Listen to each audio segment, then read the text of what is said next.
I'm Darrenisha Heron in Austin. Floodwaters have receded in Kerr County, but the recovery is only beginning. Flooding last week comes as the community is still recovering from last year's devastating floods.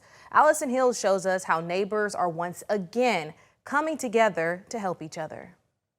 You can see where the ceiling and the wall, this is where it created kind of that suction, walls coming apart. Megan Booth didn't think it would happen again.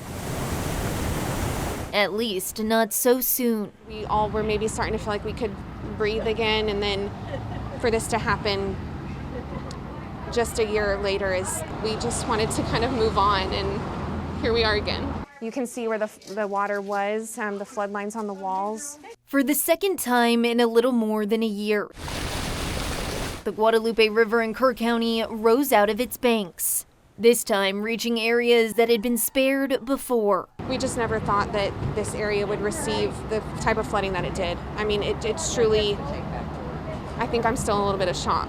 And now a community that has spent the better part of a year rebuilding their homes, their businesses, and their lives are finding themselves back where they started.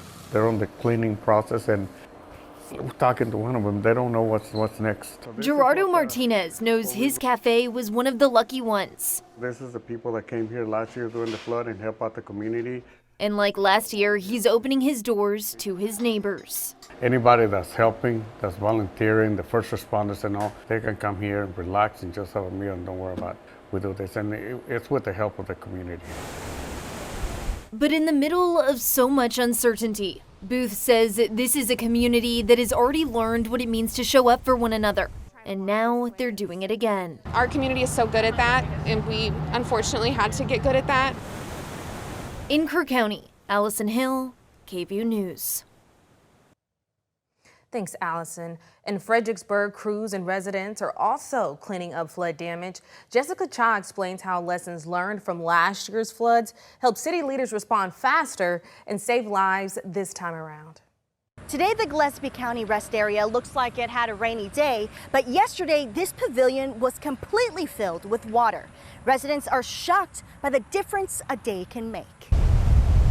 To expect it to come up that high that quickly is hard to believe. Pastor Ryan Meyer with Stonewall Trinity Lutheran Church says around 9 in the morning they got text alerts about a 31-foot tall wall of water heading towards them. We were getting ready for Vacation Bible School with 100 plus people here, and it was automatic decision of we have to clear the premises. In just a few hours, the Pedernales River gave way to rising floodwaters. Play equipment swallowed, gathering spaces like Trinity Church surrounded.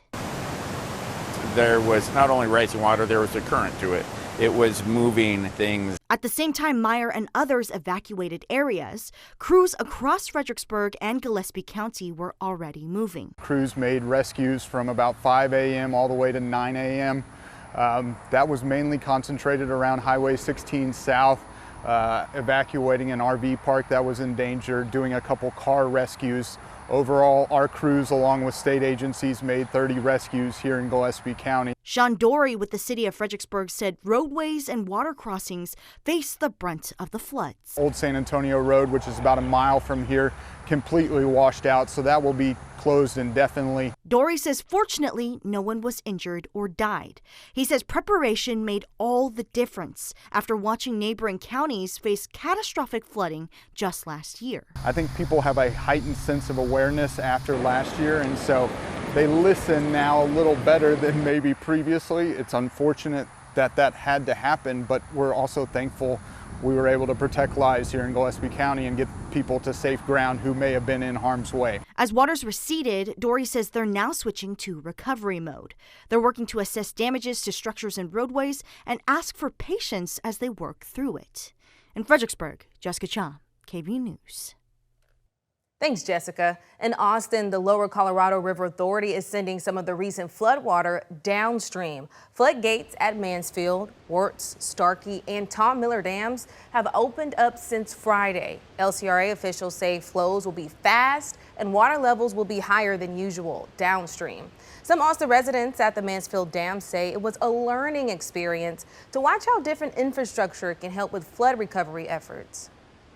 Well, I mean, when we moved here in 2017, that's when it was opening all the floodgates the last time and all that. So we came from West Texas, so we're used to not seeing water very often. So it is a neat experience to watch the floodgates because it's not something that you get to see every day. We have a boat at a marina, and the water was up out of the lake all the way up, covering the parking lot. So that's our next stop to see how our marina and our boat have fared.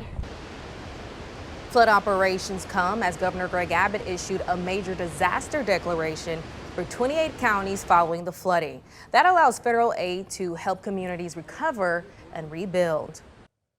Governor Abbott is naming one of his top aides as the next Texas Secretary of State. Robert Howden will become the 116th Secretary of State in Texas history.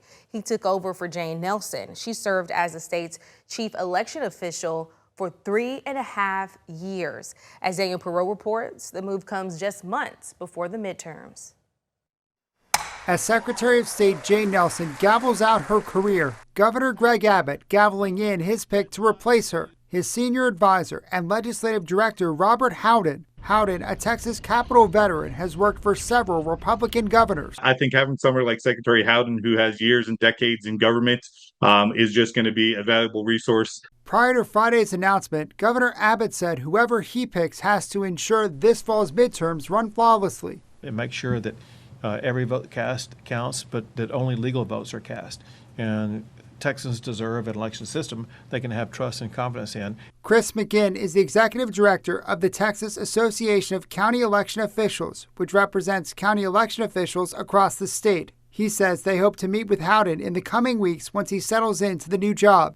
So we're excited to work with Secretary Howden and just get the ball rolling on preparing for the November election. It sneaks up on you quicker than you think. Howden is taking over as Republicans in Texas and nationwide are focused on election integrity and the threat of voter fraud.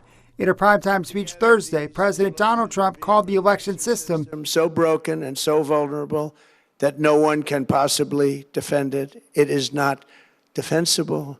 McGinn says under outgoing Secretary of State Nelson, Texas has created one of the most robust election integrity systems in the country. If that continues, we again will continue with successful elections across the state. Nelson clashed with other Republicans over closing the primaries, which would require voters to register with a specific party in order to vote in the primary.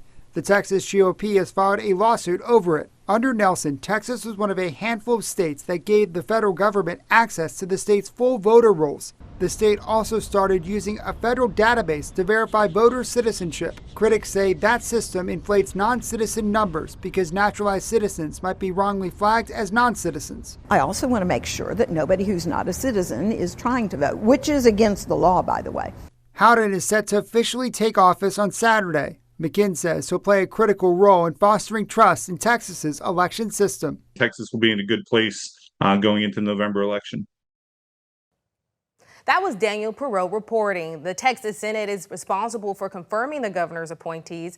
That won't happen until state lawmakers return to Austin in January. Until then, he can serve without legislative approval. That's it for us here in Austin. I'm Darrenisha Heron.